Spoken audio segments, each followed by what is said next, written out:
আমাদের হাতে থাকা ফিলিস্তিন ও ইসরায়েলের যুদ্ধের সর্বশেষ আপডেট জানিয়ে দিব আজকের ভিডিওতে।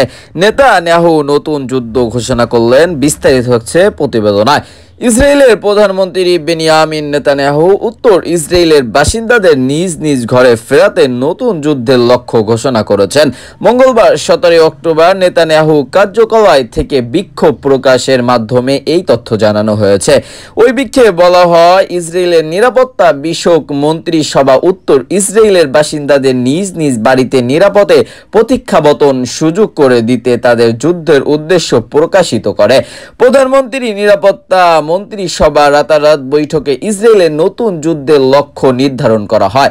এ যুদ্ধে আগের যুদ্ধগুলো 3টি শর্ত যুক্ত হয়েছে, যেমন হামাসের সামরিক শক্তি ও শাসন ক্ষমতার ধ্বংস করা সম্ভব, জিম্বিকে মুক্ত করা ও এটি নিশ্চিত করা যে গাজা আরো ইসরায়েলের জন্য হুমকি হয়ে উঠতে না পারে। জুনে নেতানিয়াহু ঘোষিত যুদ্ধের সময় এই সত্যগুলা তার কার্যকলাপ থেকে প্রকাশ হয়।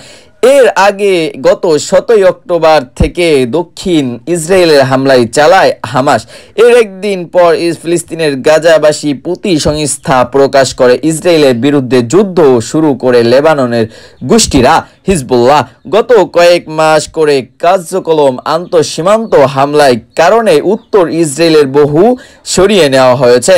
গতকাল সোমবার 16 সেপ্টেম্বর এ বিষয়ে মার্কিন রাষ্ট্রদূত হামাস সঙ্গে কথা বলেছেন ইসরায়েলের প্রতিরক্ষা মন্ত্রী ইয়োভ গ্ল্যান্ডার।